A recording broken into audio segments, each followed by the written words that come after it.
E se a gente pensasse no nosso corpo como uma economia? Uma economia de verdade, onde a moeda de troca é a energia. Aquela que a gente come e aquela que a gente gasta. É exatamente essa a ideia que vamos desvendar hoje. Vamos fundo nisso. Bom, tudo começa com uma pergunta que parece simples, mas não é. Quando alguém perde gordura, para onde ela vai? A resposta, olha, é bem menos óbvia do que parece e chega a surpreender até profissionais da área. Vale a pena acompanhar, porque a revelação vai mudar a forma como se enxerga todo esse processo. Para começar, a gente precisa entender a lei que comanda essa economia, o tal do balanço energético. É aqui que tudo se inicia, sabe? É a base de como o corpo administra seu orçamento de calorias. E bem no centro dessa economia toda está o metabolismo. Simplificando, é o conjunto de todas as reações químicas que acontecem dentro da gente. É tipo a atividade econômica total do corpo. O metabolismo tem duas caras, digamos assim. De um lado tem o anabolismo, que é a fase de investir, construir, ele usa energia para criar tecidos. Do outro lado tem o catabolismo, que é a geração de receita, quebrando coisas para liberar a energia que a gente precisa para viver. E isso nos leva direto para o conceito central, o balanço energético. É bem simples, na verdade. É a conta entre a energia que entra pela boca e a energia que sai para o corpo funcionar. Essa é a regra principal do jogo. É física, pura e simples, não tem como driblar. E essa lei tem basicamente 3 resultados. Se entra mais do que sai, o balanço é positivo, e o corpo guarda o que sobra, geralmente como gordura. Agora, se sai mais do que entra, o balanço é negativo. Aí o corpo tem que usar as reservas que ele guardou. E se entra e sai na mesma medida, o peso fica estável. Simples assim. Certo, o conceito geral ficou claro. Agora vamos focar no lado do gasto da equação. Afinal, como é que o nosso corpo queima essas calorias no dia a dia? O gasto total de energia é uma soma de várias coisas.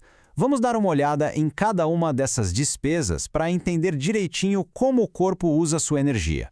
E aqui já vem a primeira surpresa. A maior parte do nosso gasto diário não vem do exercício, não. Vem só de manter o corpo vivo, funcionando, em repouso. Esse é o trabalho da taxa metabólica basal, que basicamente mantém as luzes acesas. Essa taxa é a energia que o corpo gasta para respirar, para o coração bater, para manter a temperatura, sabe? E o fator que mais influencia isso é a composição corporal. O tecido muscular, por exemplo, gasta muita energia, mesmo parado.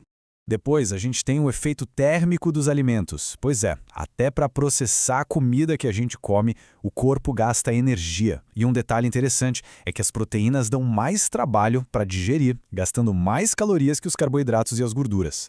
E por último, vem a parte que mais varia de pessoa para pessoa, a atividade física. E não é só a hora da academia não, hein? Isso inclui toda a energia gasta nas pequenas coisas do dia, como subir escada, andar até o ponto de ônibus. A ciência chama isso de NEAT, e o poder desses pequenos movimentos é bem maior do que a gente imagina. Ok, agora que a gente já entendeu a parte da economia, vamos voltar para aquela pergunta do começo. Se preparem, porque agora vem o momento eureka da nossa análise. A pergunta é bem direta. A energia é liberada. Ok, mas a gordura é matéria, e pela lei da conservação da massa, matéria não some do nada. Então, para onde ela vai? E para mostrar como a resposta é contraintuitiva, dá uma olhada nisso. De 150 especialistas, médicos, nutricionistas, personal trainers, só 3 acertaram a resposta. 3. A maioria achava que a gordura virava energia, ou calor, ou que virava músculo, o que é quimicamente impossível. E aqui está, a resposta surpreendente. A maior parte da gordura que a gente perde, a gente literalmente expira. Bota para fora na respiração. Exatos 84% dela viram dióxido de carbono e saem pelos nossos pulmões. O processo químico é mais ou menos assim. A gordura, que é feita de carbono, hidrogênio e oxigênio, é queimada para gerar energia. O que sobra dessa queima se recombina e vira dióxido de carbono e água. A maior parte, como a gente viu, sai na respiração. E o restinho é eliminado em fluidos, como suor e urina. Incrível, né? Beleza.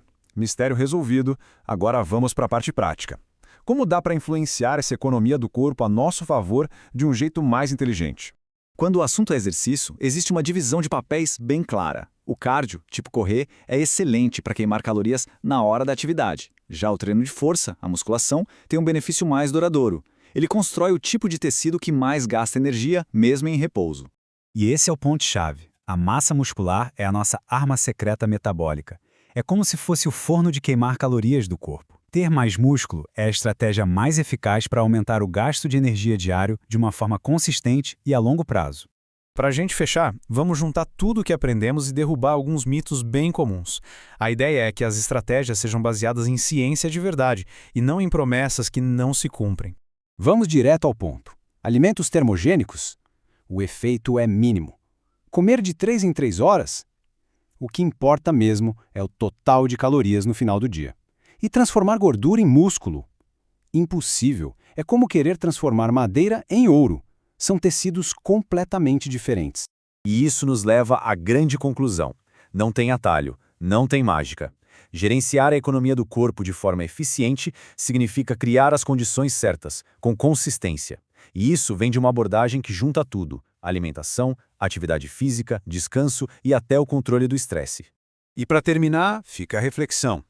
Depois de entender essa mecânica toda, desde o que se come até a surpreendente forma como a gordura sai do corpo, qual lado da equação, o da ingestão ou o do gasto, oferece o maior potencial para a gente otimizar de forma inteligente no dia a dia?